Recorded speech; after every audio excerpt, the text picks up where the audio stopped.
Hello दोस्तों, आप सभी का मेरे YouTube चैनल पर स्वागत है। अगर अभी तक आप हमारे चैनल को सब्सक्राइब नहीं किए हैं तो सब्सक्राइब कर लें ताकि अपकमिंग वीडियो की नोटिफिकेशन आपको मिलती रहे।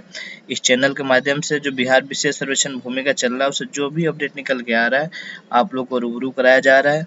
आगे भी जो भी अपडेट निकल के आएगा आप लोग को रूबरू कराया जाएगा। आज के वीडियो में हम लोग बात करेंगे भूमि सर्वेक्षण की परिभाषा एवं इसके अंतर्गत आने वाले विषय, और ये हमको बताएंगे सहायक बंदोबस्त पदाधिकारी शैलेश श्रीवास्तव जी, जो अभी राजस्व विभाग के अंतर्गत भू अभिलेख परिमाप निदेशालय में के अंतर्गत कार्यरत हैं। आइए हम लोग इस वीडियो के माध्यम से समझते हैं। और ये वीडियो जो है जमीन मालिक और जो भी सर्वे कर्मी आए हैं दोनों के लिए इम्पोर्टेंट है, तो जो दोनों लोग इसे जरूर ध्यान दें और जरूर देखें।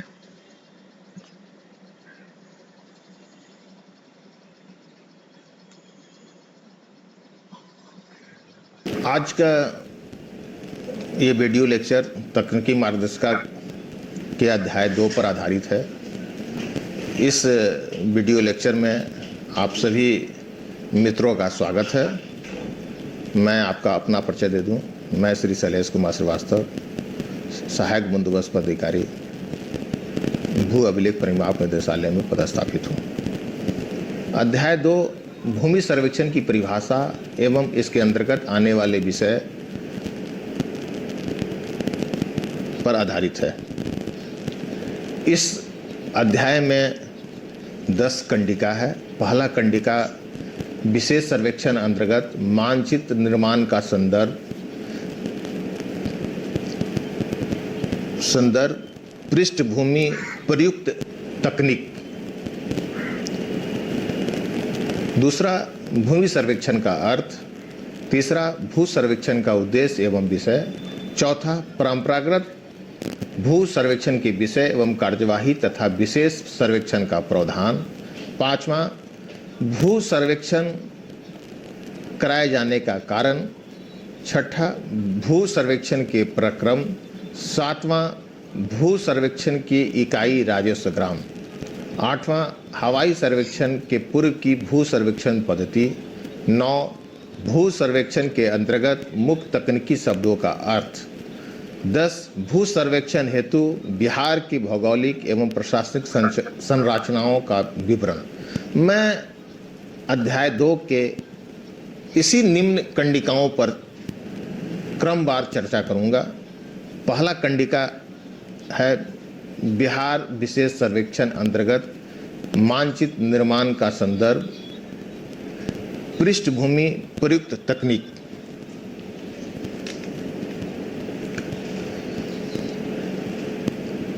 विशेष सर्वेक्षण आधुनिक प्रौद्योगिकी के प्रयोग पर आधारित एवं पूर्व के सभी सर्वेक्षणों से पूर्णतया भिन्न है।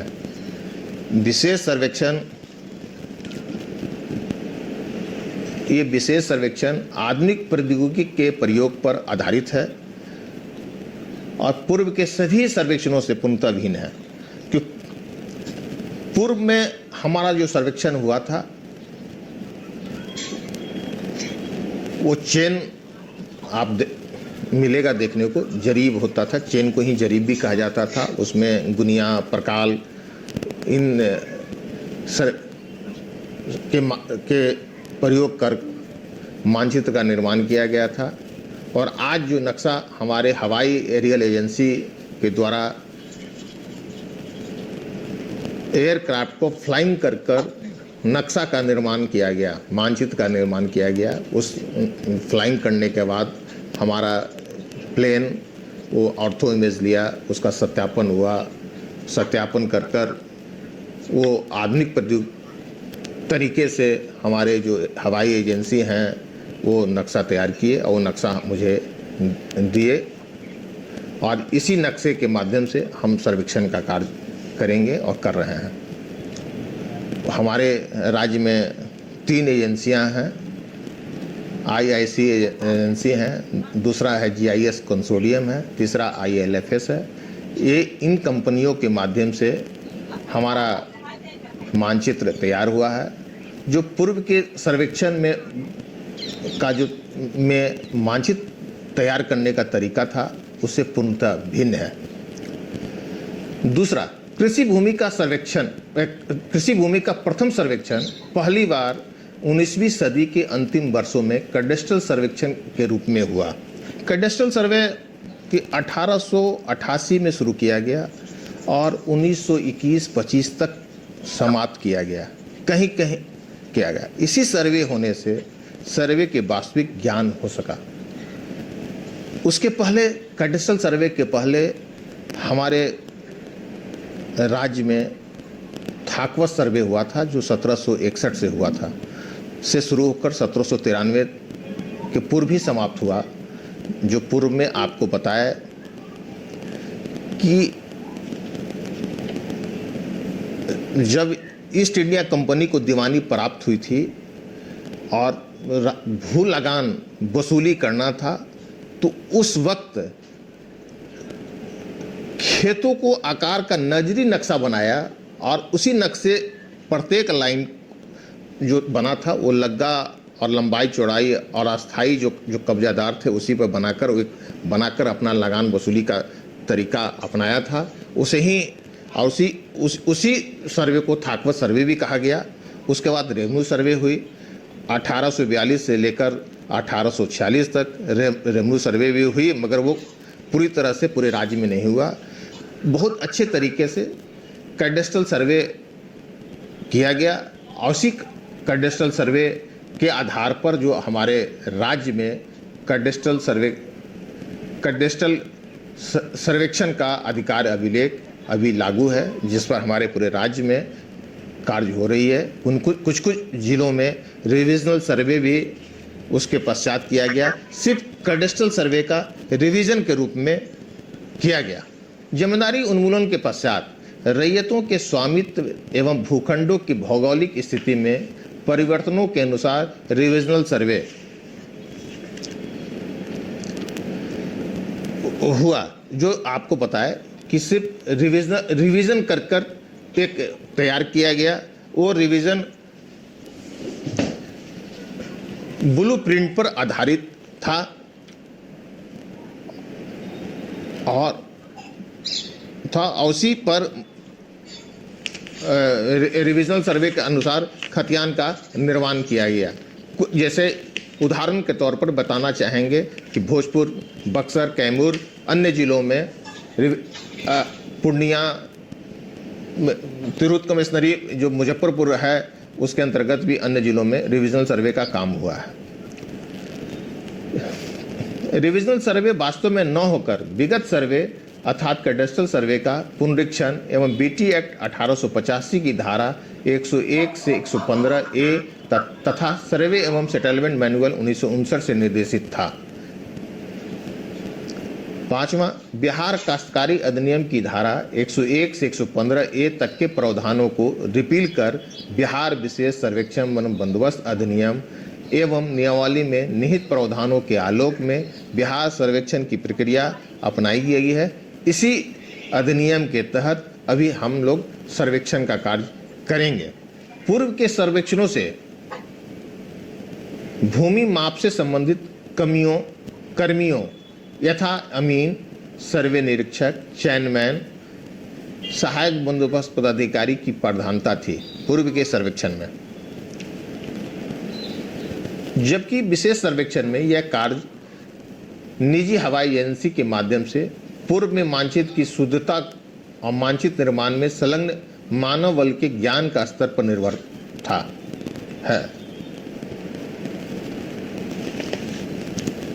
और इसी पूरी प्रक्रिया में आने वाली बाधाओं को दूर करने और विभिन्न बिंदुओं पर मार्गदर्शन देने के लिए राजस्व एवं भूमि सुधार विभाग द्वारा रिविजनल सर्वे के समय 3 खंडों में बृहद तकनीकी मार्गदर्शिका भी तैयार किया था। 2 खंड ग्रामीण क्षेत्रों के सर्वेक्षण के लिए था, तीसरा खंड नगरपालिका क्षेत्र के लिए प्रकाशित किया गया था।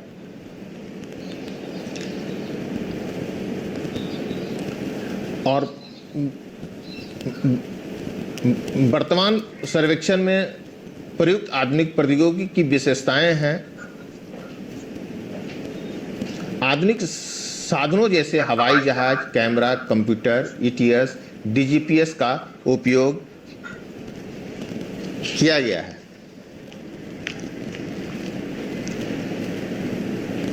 शुद्धता की उच्च स्तर को प्राप्त पाना संभव है। आज जो हमारा मानचित्र बन रही है बिल्कुल शुद्ध है, कहीं भी त्रुटि कम है।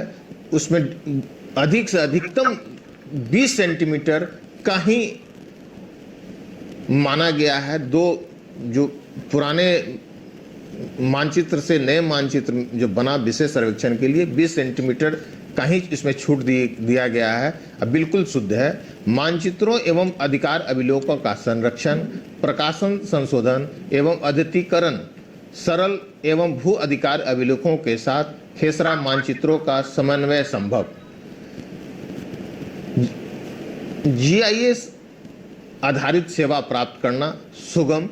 विगत सर्वेक्षणों द्वारा स्थापित भूमि के स्वामित्व रहिती तथा अथवा सरकारी को संदर्भ एवं आधार बनाकर अधिकार अभिलेख तैयार किया जाना, जबकि मानचित्र के निर्माण में विगत सर्वेक्षण मात्र संदर्भ के रूप में प्राप्त करना।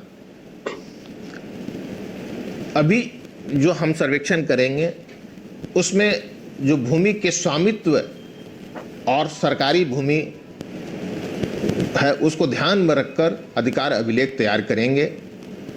और मानचित्र जो निर्माण हमारा जो एजेंसी के द्वारा दिया जाएगा उसकी सत्यापन करने के लिए, किस्तवार करने के लिए जब हम आप अपने ग्राम में जाएंगे तो केवल पुराने मानचित्र कैडेस्ट्रल या रिविजनल या चकबंदी से संबंधित जो मानचित्र मिलेगा उसे सिर्फ संदर्भ के रूप में आप रखेंगे, न कि उसको आधार मानकर कार्य नहीं करेंगे।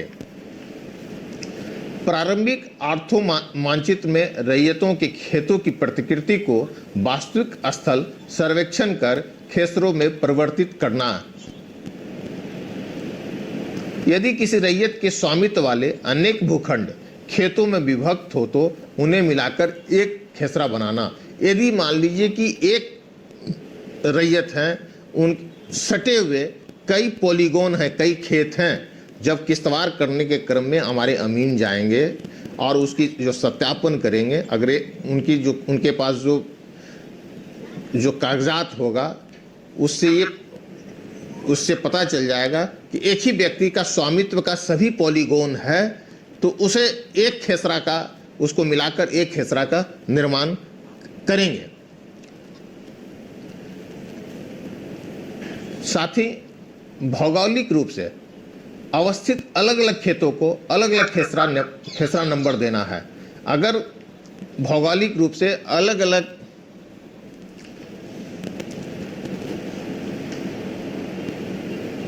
अगर किसी रैयत का भूखंड भौगोलिक रूप से अलग अलग अवस्थित है, अलग अलग जगहों पर अवस्थित है, तो उसे अलग अलग खेसरा नंबर देंगे, एक खेसरा नंबर नहीं देंगे, क्योंकि वो भिन्न भिन्न जगहों पर वो पॉलीगन है उस रैयत का, इसलिए अलग अलग खेसरा नंबर उसका पड़ेगा। ये मित्रों याद रखेंगे, ऐसी भूल नहीं करेंगे कि एक रैयत का है तो एक ही खेसरा नंबर दे देंगे, तो वो गलत हो जाएगा। ये अध्याय दूसरा का कंडिका दूसरा है, भूमि सर्वेक्षण का अर्थ।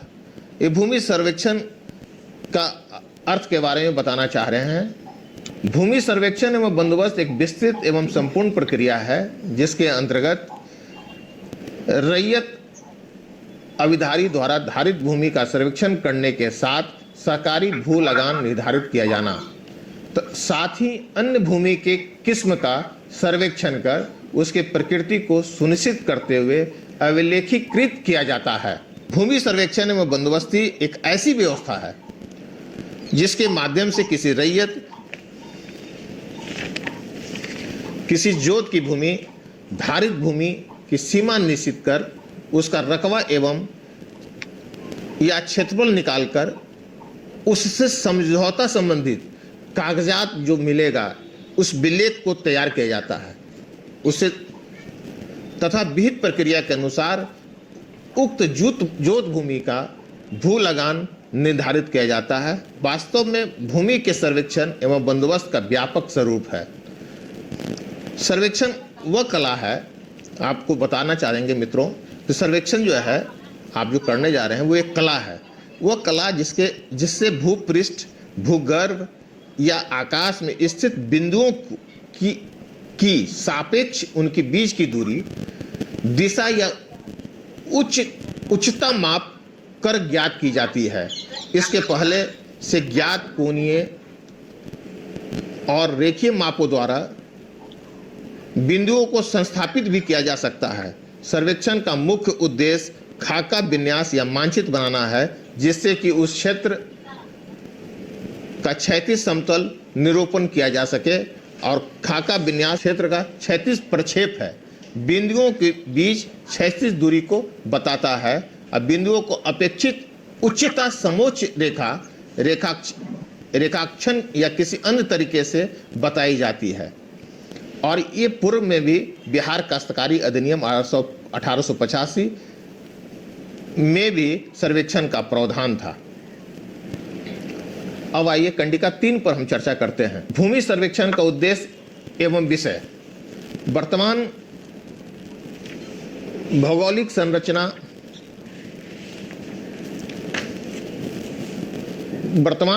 संरचना एवं भू स्वामित्व के अनुसार नक्शे का निर्माण।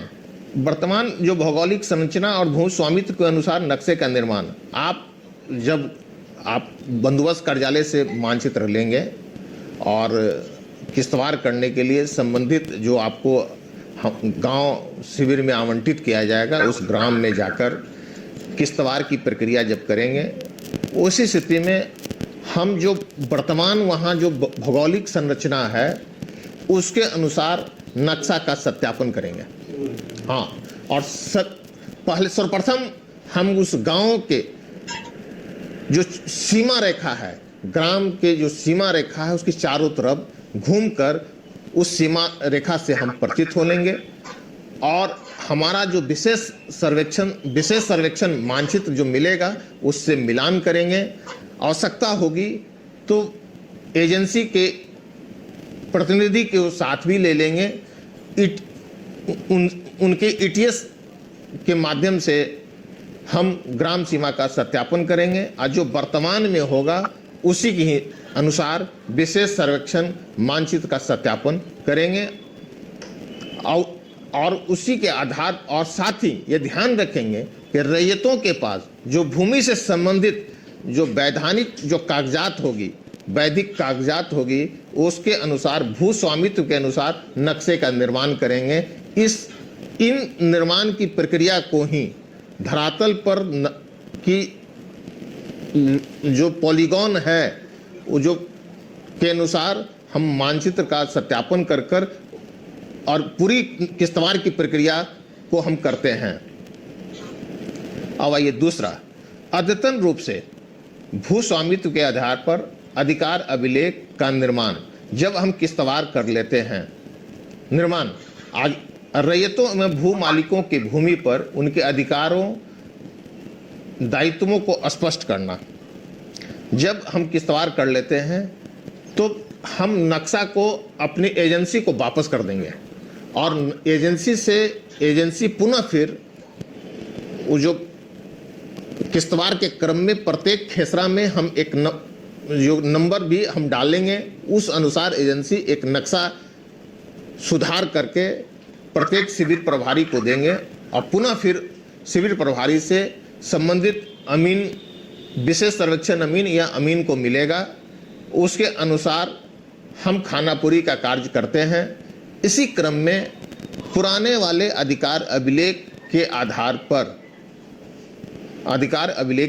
पर और रैयतों को द्वारा जमा किए गए वंशावली के अनुसार हम एहदास पंजी का भी संधारण करते हैं और उसी के अनुसार हर खेसरावार रैयतों के भूमि के स्वामित्व से संबंधित कागजात को देखते हुए हम खानापुरी का कार्य करते हैं।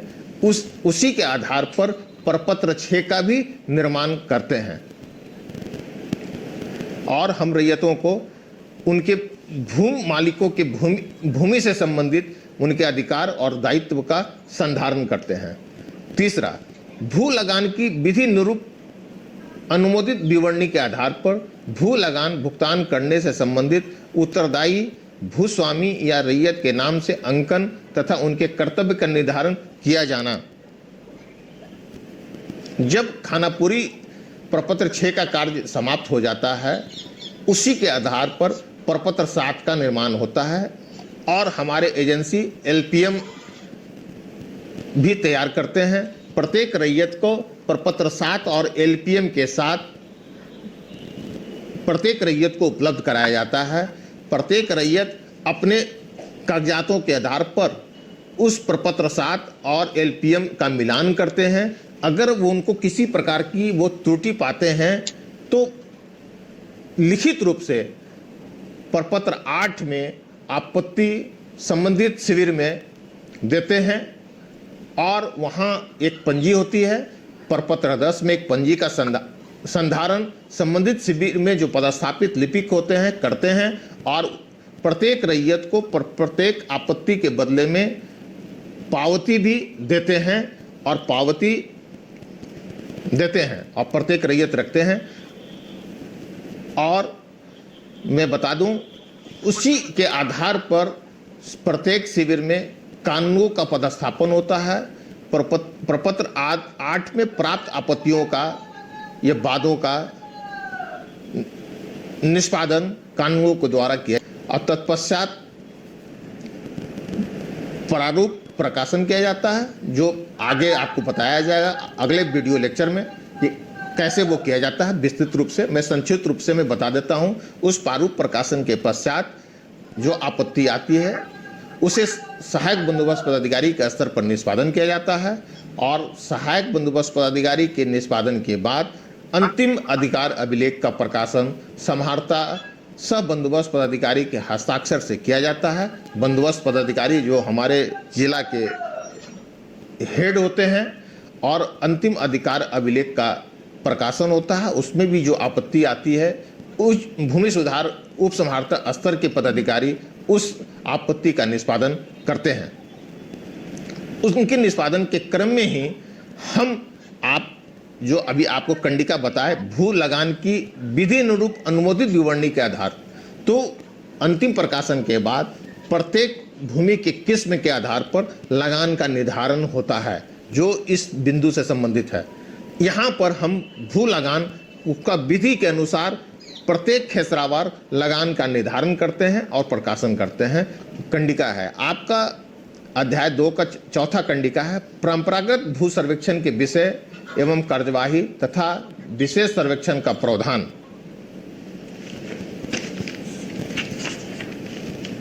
अब इस कंडिका के अंतर्गत आपको पहला है परंपरागत भू सर्वेक्षण के प्रक्रम। पहला है भूमि सर्वेक्षण हेतु अधिसूचित किए गए क्षेत्र का सीमांकन। जो बंदोबस्त पहला सर्वेक्षण कार्य प्रारंभ करने के लिए राज्य स्तर पर जिला का अधिसूचना किया जाता है और ग्राम में कार्य करने हेतु बंदोबस्त पदाधिकारी के द्वारा उस ग्राम की में सर्वेक्षण कार्य करने हेतु उद्घोषणा की जाती है। उसे ही भूमि सर्वेक्षण हमारे अमीन विशेष सर्वेक्षण अमीन उस गांव में जाकर क्षेत्र का सीमांकन करते हैं। दूसरा, स्थानीय रूप से सर्वेक्षण कर भूखंड एवं उसके स्वामित्व का अद्यतन रूप से पता लगाना और भू मानचित्र का निर्माण करना। जब ग्राम सीमा का सत्यापन कर लेते थे तो उसका फिर खानापुरी का कार्य करते थे, जो रैयतों के वैधिक कागजातों के आधार पर उनके भूमि से संबंधित स्वामित्व का अद्यतन रूप से पता लगाकर खानापुरी का कार्य वो करते थे। भू और साथ ही उसी के आधार पर किस्तवार की प्रक्रिया होती थी जिसमें मानचित्र का निर्माण किया जाता था। तत्पश्चात खानापुरी के पश्चात अंतिम अधिकार अभिलेख की तैयारी की जाती थी। फिर अंतिम अधिकार अभिलेख की तैयारी के पश्चात लगान निधान की कार्रवाई होती थी। उस क्रम में रेंट रोल का निर्माण किया जाता था, उसका प्रकाशन किया जाता था। ग्राम स्तर पर आपत्तियां ली जाती थी, उस आपत्तियों का निष्पादन सहायक बंदोबस्त पदाधिकारी के द्वारा होता था। अगर किसी उनसे असंतुष्ट होने पर बंदोबस्त पदाधिकारी के यहाँ अपील करते थे। उनके आपत्तियों का निष्पादन बंदोबस्त पदाधिकारी के स्तर से भी किया जाता था और लगान का निर्धारण किया जाता था। खतियान में लगान दर्ज करने के बाद वो खतियान पूर्ण हो जाता था। इसी लगान का निर्धारण की प्रक्रिया को जो आप सुन रहे हैं, दो शब्द विशेष सर्वेक्षण एवं बंदोबस्त, जब लगान निर्धारित कर दिया जाता था अंतिम अधिकार अभिलेख में, तो बंदोबस्त की कार्यवाही पूर्ण हो जाती थी और इस प्रकार खतियान पूर्ण हो जाता था। अब बीटी एक्ट की धारा 103 के तहत के तहत खतियान का वितरण रियायतों के बीच किया जाता था। एक प्रति जो है समाहरणालय में दी जाती थी और दूसरी प्रति भू अभिलेख निर्देशालय को उपलब्ध कराया जाता था। अब आइए विशेष कंडिका 2 अध्याय 4 का कंडिका 4 का उपकंडिका 2 वर्ष 2011 में बिहार विशेष सर्वेक्षण एवं बंदोबस्त अधिनियम अधिनियमित हुआ, जिसके धारा 3 के अंतर्गत किए गए अधिसूचना के आलोक में राजपत्र में जारी अधिसूचना के आधार पर संपूर्ण राज्य या इसके किसी भाग में अधिनियमित के प्रावधानों के अनुसार विशेष सर्वेक्षण एवं बंदोबस्त चलाने का आशय अभिव्यक्त करने का प्रावधान है। ये अभी जो आपका विशेष सर्वेक्षण जो आपको चलाया जा रहा है अभी है, जिसके तहत आप मेरे मित्रों आप कार्य करेंगे, इसी अधिनियम के तहत आपको कार्य करना है। बिहार विशेष सर्वेक्षण एवं बंदोबस्त अधिनियम 2011, साथ ही यथा संशोधित 2017 एवं बिहार विशेष सर्वेक्षण बंदोबस्त नियमावली 2012 एवं यथा संशोधित 2019 के अंतर्गत आपको विशेष सर्वेक्षण का कार्य करना है और इसे आपको इस प्रशिक्षण के क्रम में उपलब्ध कराया गया है। इसे भी आप ध्यानपूर्वक पढ़ेंगे ताकि आपको कार्य करने में सुगमता होगी और सभी कार्यों का वैधानिक आधार उसमें उल्लिखित है। अब आइए इस अध्याय 2 के कंडिका 5 पर चर्चा करेंगे। भू सर्वेक्षण कराए जाने का कारण, क्यों आवश्यकता पड़ी भू सर्वेक्षण कराए जाने का, इसका कारण क्या है, मैं इस पर चर्चा करेंगे।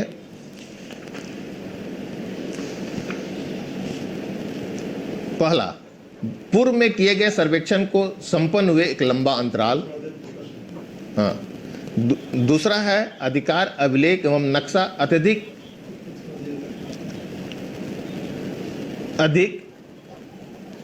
का व्यवहार के कारण, अधिक लोगों को व्यवहार के कारण जीर्ण शीर्ण स्थिति में। तीसरा, भूमि के वर्गीकरणों में हुए परिवर्तनों, उत्तराधिकार, भूमि बंटवारा, लगातार होने वाले भूमि अंतरणों, बंजर भूमि, अधिकृत भूमि की बंदोबस्ती, नदियों का मार्ग परिवर्तन, कृषि भूमि का विभिन्न परियोजनाओं के लिए अधिग्रहण, भूमंडलीकरण, व्यावसायिक गतिविधियों के कारण भूमि के उपयोग में होने वाले अधिकतम परिवर्तनों के कारण पुनः सर्वेक्षण कर अधिकार अभिलेख नक्शा का निर्माण किया जाना। विशेष सर्वेक्षण से पहले जैसा पूर्व में बताया कि कैडेस्ट्रल सर्वे आज से 110-115 वर्ष पूर्व में हुआ।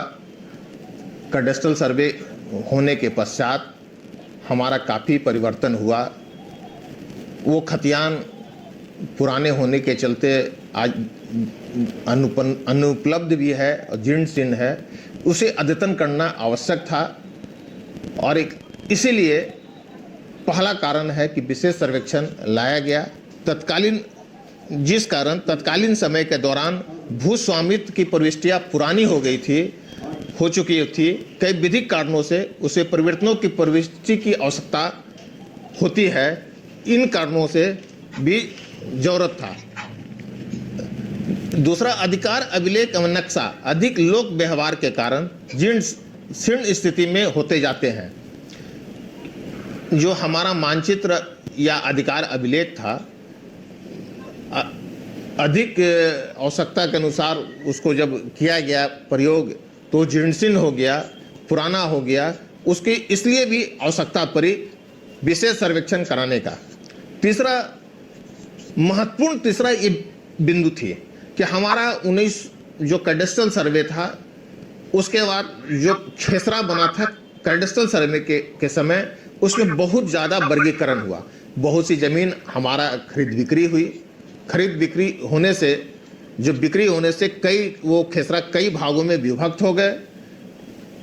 उस समय हमारे पूर्वजों के नाम थे, हमारे दादाजी के नाम थे, हमारे परदादा के नाम थे। उनका देहांत हो जाने से हम वंशानुगत कई हिस्से आए, कई उत्तराधिकारी हुए, उसमें भी परिवर्तन की आवश्यकता हुई। हम इन कारणों से आज था कि कई परिवार बढ़े, इसलिए कई भागों में विभक्त हुआ, या बहुत सी सरकारी भवन बना तो वहाँ भूमि का हस्तांतरण हुआ। कई परियोजना आने से वहाँ उन परियोजनाओं को भूमि दी गई। नदियों का जो मार्ग परिवर्तन से भी आप देखेंगे कैडेस्ट्रल सर्वे में, नदी जहाँ से गुजर रही थी, उसके मार्ग परिवर्तन से उसके अंतर्गत जो जमीन थी, भूमि थी, वो बाहर निकल गया, और आज जो रैयती जमीन थी या सरकारी जमीन थी वो नदी के अंदर चला गया। इससे मार्ग परिवर्तन हुआ। इन बहुत सी जमीन कृषि योग्य भूमि थी, आज उसका व्यावसायिक उपयोग हो रही है। इस प्रकार बहुत कई परिवर्तन हुआ।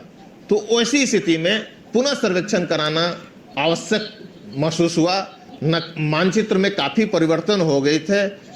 इन आवश्यकताओं को देखते हुए विशेष सर्वेक्षण एवं बंदोबस्त अधिनियम 2011 लाया गया। इसके तहत भू सर्वेक्षण कराया जाना काफ़ी अनिवार्य हो गया। अब आइए अध्याय 2 के कंडिका 6 पर चर्चा करेंगे। भूमि सर्वेक्षण के प्रक्रम, जो पहला प्रक्रम, प्रथम चरण है भू सर्वेक्षण, जिसके अंतर्गत भूमि नक्शे की तैयारी, जिसे हवाई सर्वेक्षण एजेंसी द्वारा किया जाता है। दूसरा चरण है सर्वेक्षण एवं भूमि के मानचित्र के निर्माण के बाद किश्तवाड़, खानापुरी, विश्रांति, अंतिम अधिकार अभिलेख आदि प्रक्रियाओं को पूरा करने के बाद अधिकार अभिलेख का निर्माण कार्य अभी जो आपको दिया जाएगा वो हवाई एजेंसी, सर्वेक्षण एजेंसी के द्वारा तैयार किया गया है। और जो मानचित्र तैयार करने का जो था वो प्री एक्टिविटी थी, वो मानचित्र तैयार हो गया, आपको उपलब्ध करा गया। और उसी विशेष सर्वेक्षण मानचित्र के आधार पर प्रथम चरण का कार्य करते हैं, जिसमें किश्तवाड़ का कार्य आप करते हैं और प्रत्येक गांव में जाकर ग्राम सीमा का सत्यापन करते हैं। प्रत्येक किश्तवाड़ में प्रत्येक पॉलीगॉन का सत्यापन कर कर खेसरा का निर्माण करते हैं। एक ही रैयत का अगर पॉलीगॉन है, एक ही स्वामित्व का है, तो एक खेसरा का निर्माण करते हैं। अगर भौगोलिक दृष्टि से भिन्न भिन्न स्थानों पर वो पॉलीगॉन है तो अलग अलग नंबर देकर खेसरा का निर्माण करते हैं। तत्पश्चात खेसरा का किश्तवाड़ का कार्य करने के बाद हम मानचित्र को एजेंसी को लौटाते हैं। एजेंसी पुनः फिर उसमें सुधार कर किए गए किश्तवाड़ में कार्यों के अनुसार सुधार कर मानचित्र संबंधित शिविर को लौटाता है। वहाँ शिविर प्रभारी पुनः फिर मानचित्र विशेष सर्वेक्षण अमीन को देते हैं, तब वो खानापुरी का कार्य प्रारंभ करते हैं। इसी क्रम में वंशावली के आधार पर वंशावली का निर्माण किया जाता है और उसका ग्राम स्तर पर बैठक कर उसका अनुमोदन कराया जाता है।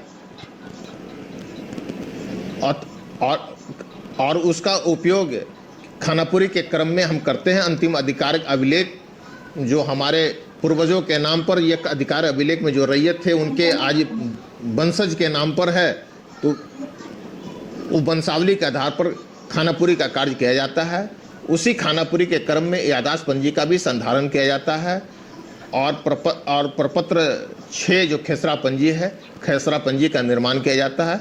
तब खेसरा पंजी के निर्माण के पश्चात वो खानापुरी का कार्य पूर्ण होता है और उसी के आधार पर पत्र 7 और एलपीएम का वितरण कर रैयतों के बीच आपत्ति ली जाती है प्रपत्र 6 के आधार पर, खेसरा पंजी के आधार पर। और उसके बाद हमारे कानूनगो रैयती ज़मीन का सुनवाई करते हैं। अगर सरकारी भूमि होती है तो सहायक बंदोबस्त पदाधिकारी उसकी सुनते हैं। उसके लिए कानूनगो सक्षम पदाधिकारी नहीं होते हैं। यदि जहां अगर कानूनगो नहीं है तो वहाँ सहायक बंदोबस्त पदाधिकारी भी उस कार्य को कर सकते हैं। इस प्रकार खानापुरी का कार्य समाप्त होती है और पारू प्रकाशन का कार्य होता है। पारू प्रकाशन प्रपत्र 12 में होती है और उसके तत्पश्चात आपत्ति ली जाती है। आपत्ति का निष्पादन सहायक बंदोबस्त पदाधिकारी के द्वारा होता है। पारू प्रकाशन के बाद जो आपत्ति प्राप्त होगी उसके निष्पादन का कार्य कानूनगो के द्वारा नहीं किया जाएगा। वो शक्तियाँ उनमें निहित नहीं है जो हमारे अधिनियम और नियमावली के अनुसार उन्हें शक्ति प्राप्त नहीं है। केवल सहायक बंदोबस्त पदाधिकारी ही उस आपत्ति का निष्पादित करेंगे। तत्पश्चात अंतिम अधिकार अभिलेख का निर्माण होता है जो बंदोबस्त पदाधिकारी के द्वारा माफ़ कीजिएगा, उसके पूर्व विश्रांति कार्य होता है। विश्रांति कार्य में जो आपत्ति के निष्पादन में जो आदेश पारित होते हैं उनके तरमीम का जांच विश्रांति कार्य में होती है। प्रत्येक गांव का रकबा का कुल योग्य और अधिकार अभिलेख में तैयार किए गए सभी खेसरों का रकबा दोनों का मिलान विश्रांति कार्य में किया जाता है। कहीं कहीं अगर 2 खेसरों के बीच ये चौहद्दी का विवाद हो या 2 मौजों के बीच चौहद्दी का विवाद अगर हो तो उसी स्थिति में विश्रांति में काल में वहाँ प्रतिनियुक्त सहायक बंदोबस्त पदाधिकारी होंगे जो जाकर उस कार्य का निष्पादन करेंगे। इन सारी कार्य विश्रांति कार्य में किया जाता है। तत्पश्चात अंतिम अधिकार अभिलेख का प्रकाशन किया जाता है और उसका अंतिम अधिकार अभिलेख में भी जो आपत्ति आती है भूमि सुधार उप समाहर्ता स्तर के पदाधिकारी उस आपत्ति का निष्पादन करते हैं। इसी क्रम में हमारा प्रत्येक खेसरा का भूमि के किस्म के अनुसार भूमि के उपयोग के आधार पर लगान का निर्धारण किया जाता है। इसमें भी आपत्ति प्राप्त की जाती है। किसी रैयत को अगर लग रहा है कि हमारा जो लगान का निर्धारण किया गया वो नियमानुकूल नहीं है, विधि पूर्वक नहीं है, उस पर आपत्ति देते हैं जिसकी सुनवाई प्रकाशन के पश्चात सहायक बंदोबस्त पदाधिकारी होते हैं। अगर उनके आदेश से अगर असंतुष्ट हैं तो बंदोबस्त पदाधिकारी के यहाँ अपना अपील दायर करके अपनी न्याय प्राप्त करना चाहते हैं। इस प्रकार उसमें लगान का अंतिम अधिकार अभिलेख में निर्धारण किया जाता है। तब वो बंदोबस्त का प्रक्रिया संपन्न होता है और अंतिम अधिकार अभिलेख तैयार होता है जिसे आम रैयतों के बीच वितरण किया जाता है। एक प्रति समरणालय को दिया जाता है और भू अभिलेख को दिया जाता है। इस प्रकार आपका भू सर्वेक्षण का पूरा प्रक्रम पूरा होता है। ये अध्याय 2 का कंडिका 7 भू सर्वेक्षण की इकाई राजस्व ग्राम। बिहार राज्य में राजस्व ग्राम राजस्व प्रशासन की महत्वपूर्ण एवं कनिष्ठ इकाई है। हम आपको बताना चाहेंगे कि ये राजस्व ग्राम जब ले जाना चाहते हैं, जो आपको बताए थे कि थाकवत सर्वे हुआ था। थाकवत सर्वे 1761 के से लेकर 1793 के बीच हुई थी, जो 1793 लॉर्ड कॉर्नवालिस के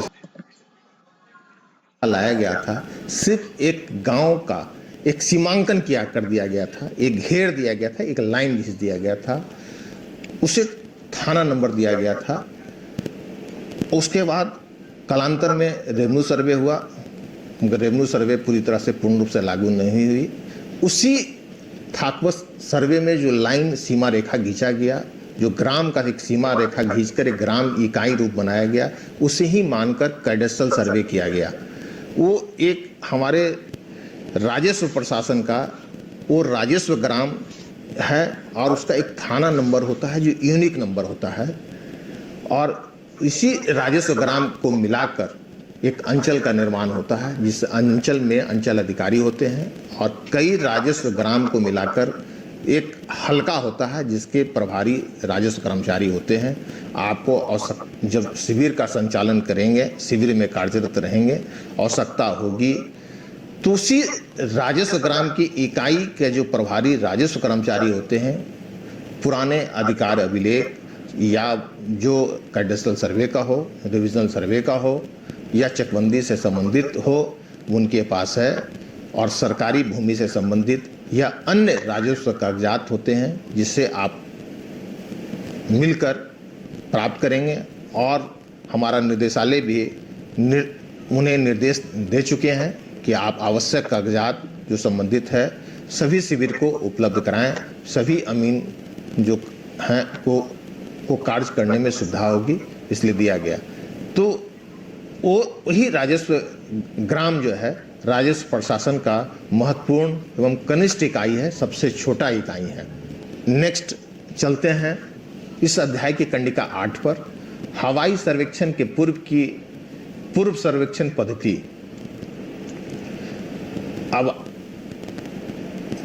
पूर्व सर्वेक्षण पद्धति में अपनाई गई पद्धति में प्लेन टेबल सर्वे, जिसके अंतर्गत जरीब सर्वे भी कहा जाता था, का महत्वपूर्ण स्थान था, जिसे जरीब सर्वे के रूप में जाना जाता था। इसके अतिरिक्त सर्वेक्षण की कार्रवाई ट्रैवर्स सर्वे द्वारा मुसलबंदी, त्रिभुज सिद्धांत से या मुरब्बाबंदी, चतुर्भुज सिद्धांत से की जाती थी। दूसरा, हवाई सर्वेक्षण द्वारा तैयार भू मानचित्र में अंकित भूमि के आधार पर तथा वास्तविक रूप से स्थलीय दखल कब्जा की स्थिति के अनुसार अमीन द्वारा खेसरा पंजी तैयार किया जाता है। अब कंडिका 1 जो आपको बताया भू सर्वेक्षण पद्धति, अब आइए इस पर मैं चर्चा करते हैं, आप ध्यान से सुने। पुराने नक्शा कैसे बनता था? हवाई सर्वेक्षण से द्वारा तैयार किए गए नक्शे से पूर्व जो पुराने सर्वे में, कैडेस्ट्रल में, रिविजनल सर्वे में जो मानचित्र निर्माण का जो तरीका था, वो मानचित्र का निर्माण किया गया, वो प्लेन सर्वे के टेबल के आधार पर, जो प्लेन टेबल का महत्वपूर्ण स्थान था। और वो जो सर्वे किया गया वो जरीब से माप कर, एक जरीब जो है, एक जरीब जो निर्माण हमारा जो बिहार में प्रचलित जरीब है, एक इंजीनियर थे गंटरी साहब, उस गंटरी साहब ही उस जरीब का जरीब को चेन भी कहते हैं, को बनाया, जो हमारे राज्य में प्रचलित है। उस चेन की लंबाई 66.5 फीट है और उसमें करी होता था एक। आप उसके बारे में भी आपको अगले वीडियो लेक्चर में विस्तृत रूप से बताया जाएगा। और उसी जरीब के सहारे मापी कर उस वक्त का जो मानचित्र का है निर्माण किया गया। उस मानचित्र के क्रम में, सर्वेक्षण के क्रम में ट्रैवर्स सर्वे द्वारा हर खेसरा का त्रिभुज के सिद्धांत से बनाकर नापी की जाती थी, या मुरब्बा काटकर जो है, लाइन खींचकर जो है, उस सिद्धांत से उस मानचित्र का निर्माण किया गया। है विशेष सर्वेक्षण में हवाई एजेंसी द्वारा तैयार मानचित्र में अंकित भूमि की आकृति के आधार पर तथा वास्तविक रूप से दखल कब्जे की स्थिति के अनुसार मानचित्र का निर्माण किया गया। अब प्रत्येक मानचित्र जो निर्माण किया गया वो ग्राम स्तर पर जाकर, उस गांव में जाकर उसका सत्यापन किया गया, ग्राम सीमा का सत्यापन किया गया, प्रत्येक रैयतों का खेसरावार सत्यापन किया गया, उस प्रत्येक पॉलीगन को सत्यापन किया गया। तत्पश्चात किस्तवार कर मानचित्र का निर्माण किया गया और उसी के अनुसार फिर खानापुरी का कार्य किया गया, खेसरा पंजी तैयार किया गया। और खेसरा पंजी जब तैयार हो गई तो एक तुलनात्मक रकबा का विवरणी एजेंसी के द्वारा शिविर को उपलब्ध कराते हैं, ताकि वो खानापुरी करने में हमारे विशेष सर्वेक्षण अमीन को मदद मिले और इस प्रकार अधिकार अभिलेख का निर्माण की कार्रवाई की जाती है। अब आइए कंडिका 9 पर हम चर्चा करते हैं। भूमि सर्वेक्षण के अंतर्गत मुख्य तकनीकी शब्द आया। पहला है भू मानचित्र, दूसरा है खेसरा संख्या, राजस्व ग्राम के मानचित्र की आकृति के है खेसरा संख्या, तीसरा है खतियान, चौथा है अधिकार अभिलेख, पांचवा है किश्तवाड़, खानापुरी और विश्रांति। इन सारी बिंदुओं पर संक्षिप्त में हम बताना चाहेंगे। 74 times 5 370, 74 times 6 444, 74 times 7 518. Don't calculate in slow way. See how older students solve questions in seconds. Only 6 days double your child's calculation speed. Attention dear parents, if your child is studying in class 1 to 10, भू मानचित्र विज्ञान की जिस शाखा के अंतर्गत हवाई photography से फोटो प्राप्त कर उस गांव का फोटो प्राप्त कर मानचित्र का निर्माण किया जाता है, उसे फोटोग्रामेट्री के नाम से जाना जाता है। जो हमारे हवाई एजेंसी हवाई जहाज के माध्यम से हवाई फोटोग्राफी कर जो फोटो प्राप्त किए और उस फोटो के आधार पर जो मानचित्र का निर्माण करते हैं उसे फोटोग्राफी मेट्री कहा जाता है। और उसी फोटो ये जो फोटो लिया गया वो दृश्यमान था, सभी चीज़ों की पूरी शुद्धता की मापी। कोई मानचित्र जमीनी वास्तविकता या यथार्थ का पुनर्निर्माण की प्रक्रिया है। सरल शब्दों में कहा जा सकता है कि मानचित्र भूखंडों की प्रकृति है तथा यह मानचित्र एक स्केल पर बना होता है, 1:4000 के स्केल पर बना होता है, बिल्कुल शुद्ध होता है।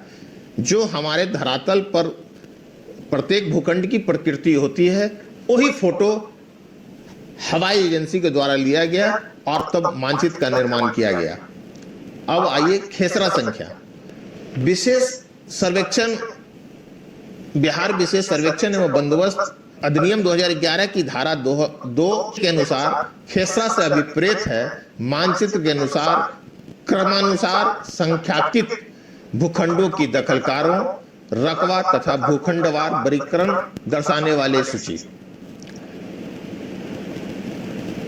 और ग्राम मानचित्र में अंकित प्लॉट के जांच के उपरांत अमीन द्वारा प्रत्येक आकृति की एक संख्या अंकित की जाती है और जिससे उस आकृति की पहचान और रकबा सुनिश्चित होता है और इसी संख्या को खेसरा संख्या भी कहते हैं। अब आइए खतियान क्या है? वो आपके अधिनियम में की धारा 2(9) में उल्लेखित है। खतियान की परिभाषा खतियान से अभिप्रेत है भूमि की भूखंड की संख्या, रकबा, गुणवत्ता, दखल सहित रैयतों के अधिकारों का एक अभिलेख। जो आप अंतिम अधिकार अभिलेख जब बनाते हैं तो उस अंतिम अधिकार अभिलेख में प्रत्येक रैयत का खाता होता है जो क्रमवार होता है। आप 1 से लेकर 5 तक सरकारी भूमि से संबंधित होता है, उसके आगे रैयती खाता प्रारंभ किया जाएगा। जिस प्रत्येक खाता में प्रत्येक खेसरा संख्या दर्ज रहता है, उस प्रत्येक खेसरा का रकबा होता है, उसकी गुणवत्ता, उसी भूमि का वर्गीकरण होता है और उसमें दखल सहित विवरण प्रत्येक खेसरा के सामने अंकित होता है। चौथा है अधिकार अभिलेख। जो अंतिम अधिकार अभिलेख आप अभी तक चर्चा में इस शब्द का प्रयोग हो रहा था, वो आपका विशेष सर्वेक्षण अधिनियम 2011 में अंतिम अधिकार अभिलेख की परिभाषा दी गई है, जो धारा 2 उपधारा 18 में वर्णित है के अनुसार अधिकार अभिलेख से अभिप्रेत है श्रेणी, स्वामित्व, स्वरूप, रकबा आदि के साथ सर्वेक्षित भूमि की प्रविष्टि ऑब्लिक अंतिम प्रकाशन के बाद इसकी शुद्धता की कानूनी उपधारणा होती है। अब आइए किश्तवाड़ पर। किश्तवाड़ भी आपका उस अधिनियम में उसकी परिभाषा दी गई है। धारा 2(15) के अनुसार किश्तवाड़ से अभिप्रेत है कृषि के अनुसार भूमि का परिणाम तथा भूखंडीकरण। मैंने जो अमीन आपके गांव में जाते हैं उस हिसाब से जो है वो हर खेत का जो पॉलीगॉन का भूस्वामित्व के आधार पर और दखल के आधार पर जो मानचित्र का निर्माण होता है इसी किश्तवाड़ इसी धारा के अनुसार किया जाता है। अब आइए खानापुरी। खानापुरी विशेष सर्वेक्षण अधिनियम 2011 के धारा 2(7) के अनुसार खानापुरी से अभिप्रेत है खतियान के स्तंभों यथा रैयत का नाम, खेसरा, दखल आदि का सर्वेक्षण एवं बंदोबस्त कर्जालों के प्रारंभिक अभिलेख लेखन चरण में भरा जाना। एक खानापुरी है, जैसा कि आपको बताया पूर्व में भी कि किश्तवाड़ के बाद खानापुरी का कार्य होता है। इसी धारा के अनुसार आप खानापुरी का कार्य करेंगे। खानापुरी के बाद 7वां है विश्रांति। विश्रांति भी धारा 2(20) के अनुसार विश्रांति की परिभाषा दी गई है विशेष अधिनियम में कि धारा 2(20) के अनुसार विश्रांति से सामान्यतः अभिप्रेत है वह चरण जिसके दौरान खानापुरी चरण के बाद वाले चरण के लिए अभिलेख का तैयार किया जाना। इसमें अभिलेख का जांच होती है, जिसमें तरमीम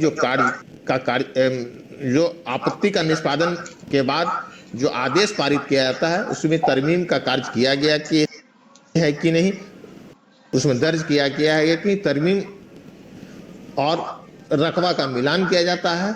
सभी खेसराओं का रकबा का मिलान, मानचित्र के में खेसरा का रकबा और अधिकार अभिलेख के रकबा दोनों एक समान होना चाहिए, भिन्न नहीं।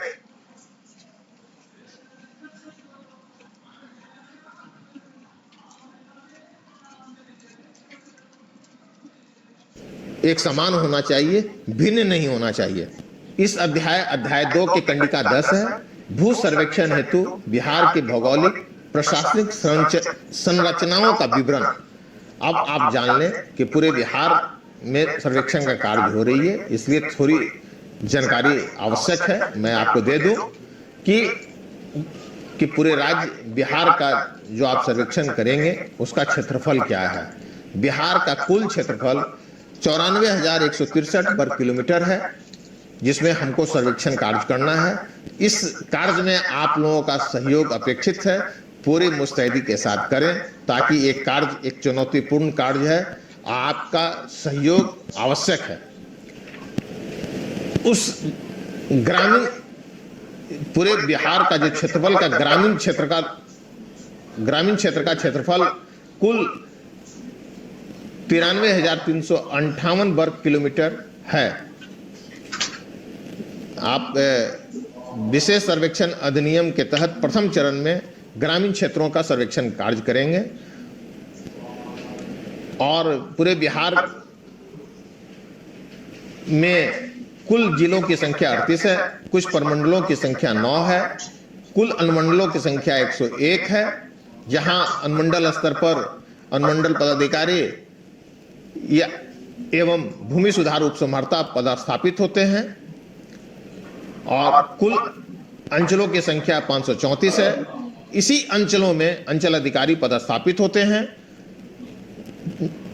और हमारे जब शिविर जो चलेगा इसी अंचलों में चलती है और जहां 60 से ज्यादा गांव है वहां 2 शिविर का गठन किया गया है। वहां 2 ASO पदस्थापित होंगे, उनके अंतर्गत कानूनगो अमीन पदस्थापित होंगे और पूरी सर्वेक्षण का प्रत्येक का कार्य करेंगे। बिहार में कुल राजस्व ग्रामों की संख्या 45,862 है और कुल हलकों की संख्या 4,418 है, जहां प्रत्येक हलका में राजस्व कर्मचारी पदस्थापित होते हैं और इन्हीं राजस्व कर्मचारियों के पास राजस्व अभिलेख होता है।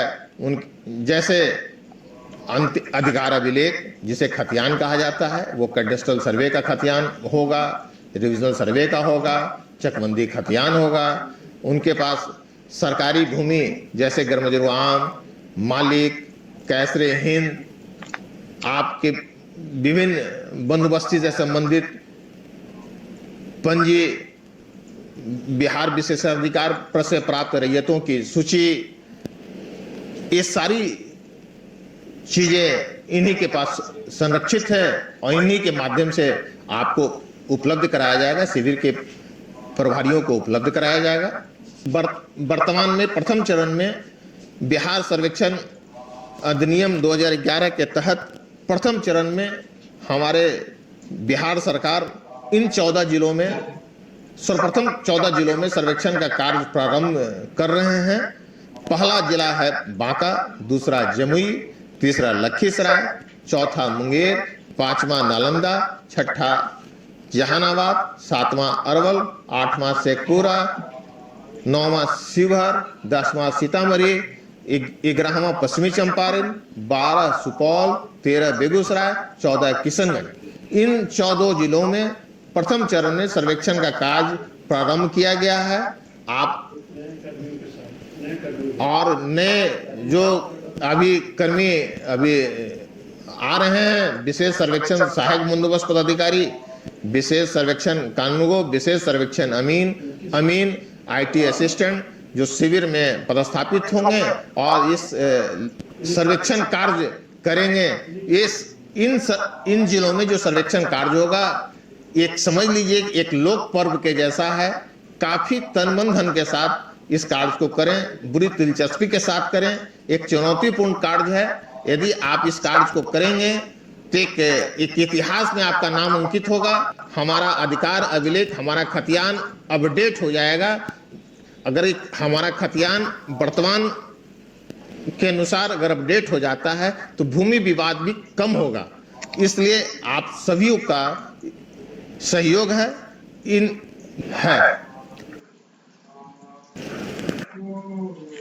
दोस्तों, आप लोगों ने देखा इस वीडियो के माध्यम से शैलेश कुमार श्रीवास्तव जी के द्वारा सर्वे से संबंधित जानकारी आप लोगों के सामने रखी गई। आगे भी आप हमारे चैनल से जुड़े रहें। सर्वे संबंधित जो भी जानकारी, अपडेट, नियम नियमावली निकल के आएगा, आप लोग को रूबरू कराया जाएगा।